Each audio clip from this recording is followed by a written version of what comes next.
Doesn't South Africa have the internet yet? Or even books? The new South African finance minister, Nalanla Nene, has just come out with an amazing plan to help the people.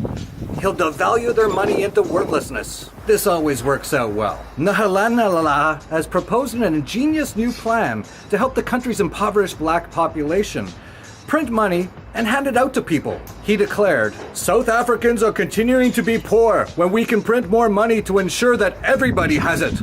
Our people are poor because there is a shortage of money in the country. It's not the shortage of jobs that makes people poor, it's the shortage of money.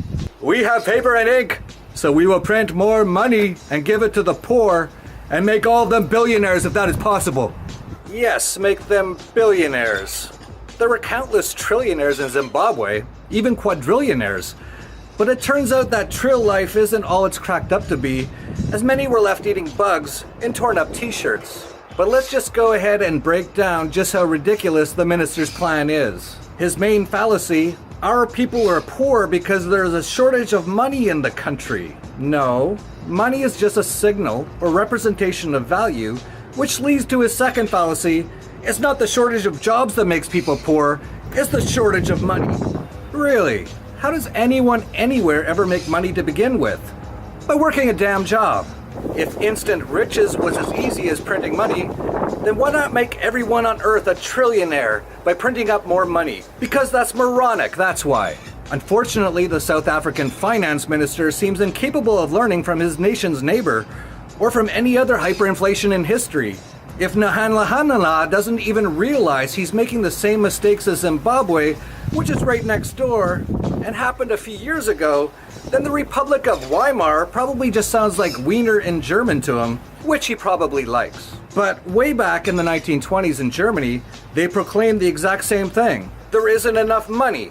They fixed that problem within just a few years, and German girls became prostitutes to the world in a bid to survive. Meanwhile, in more recent times, the situation in Zimbabwe has become so bad that the price of Bitcoin recently surged there, trading at nearly double the international rate. The reason?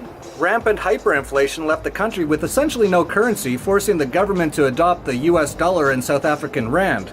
Border Patrol in South Africa was even put on red alert because so many Zimbabweans were fleeing their own nation. Apparently Nahanlalaha, or whatever the hell his name is, never even heard about it.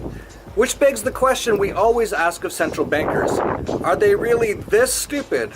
Or are they acting on purpose to destroy the country, put in stricter controls, impoverish the people, and keep their place at the top of the food chain? It's hard to imagine even this Nahanlala guy could be this dumb.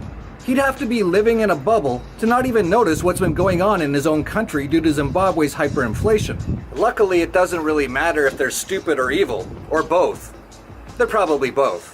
We now have access to non-central bank currencies like Bitcoin and others, and I advise everyone in South Africa to run, not walk, to trade in what is remaining of the South African rand for precious metals and cryptos before Nahanlahala completely obliterates it. And if you want more information on how to do so, make sure to check out the Dollar Vigilantes newsletter in the links down below, where our subscribers gained a 2,192% return in cryptos in 2017. Or you can listen to Nahanlahala and become a South African rand billionaire and see how that works out for you. The third annual TDV Internationalization and Investment Summit has just concluded at the sold-out Freedom Festival in Acapulco. It included high-level and inside information from such people as Jeff Berwick, Ed Bugos, G. Edward Griffin, Mike Maloney, David Morgan, Bix Weir, and many more. Topics included everything from how to protect yourself and profit in 2018 to detailed information on cryptocurrencies, how to become tax-free and live the permanent traveler lifestyle, precious metals insights, gold stocks, and much more. Complete high-quality videos of the entire event are now available, and you can gain immediate access at dollarvigilante.com/summit. Stock picks from the 2016 summit gained hundreds of % within months, and crypto picks from the 2017 summit went into the thousands of % gains. You won't want to miss the information from the 2018 summit. Go now to dollarvigilante.com/summit.